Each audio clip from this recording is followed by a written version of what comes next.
আসন্ন বাদল অধিবেশন, সেখানে গুরুত্বপূর্ণ বিল পাশ নিয়ে চরম তৎপরতা শুরু শাসক শিবিরে। বিল নিয়ে অবস্থানে ইস্যু আর আরো ভাঙনের মুখে আইএনডিআইএ জোট। আমরা এই নিয়ে আরো ডিটেলসে জানবো। জ্যোতির্ময় আমার সহকর্মী রয়েছেন আমার সঙ্গে। জ্যোতির্ময়, আগামীকাল এনডিএর গুরুত্বপূর্ণ মন্ত্রীদের নিয়ে বৈঠকে বসতে চলেছেন কেন্দ্রীয় প্রতিরক্ষা মন্ত্রী রাজনাথ সিং, এবং আসন্ন বাদল অধিবেশনে যে সমস্ত গুরুত্বপূর্ণ বিল, সেই বিলগুলো পাশ করানো নিয়ে ইতিমধ্যেই তার মানে চরম তৎপরতা শুরু হয়েছে শাসক শিবিরে। শাসক শিবির এবং আইএনডিআইএ জোট, কি চলছে এই দুই শিবিরে, জানতে চাই। দেখো, যে জল্পনা চলছে তাতে যদি সংবিধান সংশোধনী বিলগুলি আনা হয় তাহলে সংসদের অভ্যন্তরে সরকার পক্ষে 2/3 সমর্থন প্রয়োজন হবে। যে 2/3 সমর্থন রাতারাতি জোগাড় করা সম্ভব নয়। ইতিমধ্যেই তৃণমূল কংগ্রেস থেকে 20 জন সাংসদ এনসিপিআই গঠন করে এনডিএ শরিক হয়েছেন।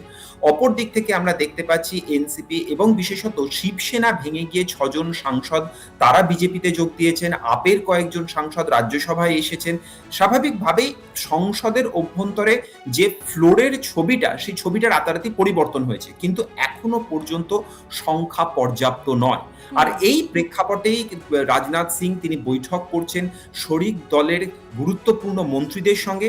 দুটি বিষয় মূলত, প্রথমত অবশ্যই বিল প্রসঙ্গে তাদের কি অবস্থান সেই বিষয় নিয়ে একবার ঝালিয়ে নেওয়া হবে। দ্বিতীয়ত, বিরোধীরা এবারে কোমর বাঁধছেন ইথানল, রাম মন্দির, নিট প্রশ্নপত্র লিক, একাধিক ইস্যুতে সরকারকে আক্রমণ করার। বিজেপির মন্ত্রীদের পাশাপাশি এনডিএ শরিক দলের মন্ত্রীদের মধ্যেও যাতে এই আক্রমণ প্রতিরোধের এক সুর থাকে সেই বিষয়টি নিশ্চিত করতে আলোচনা করা হবে।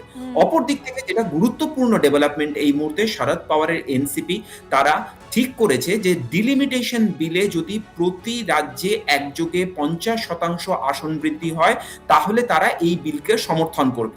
ইতিমধ্যেই এনসিপি শীর্ষ নেতৃত্ব তারা দেবেন্দ্র ফডনবিসের সঙ্গে বৈঠক করেছে। স্বাভাবিকভাবেই কংগ্রেস আরো বেশি একা হয়ে যাচ্ছে বিরোধী জোটে। সামগ্রিকভাবে কি ঘটে আগামী কয়েকদিন আমাদের নজর সেদিকেই থাকবে।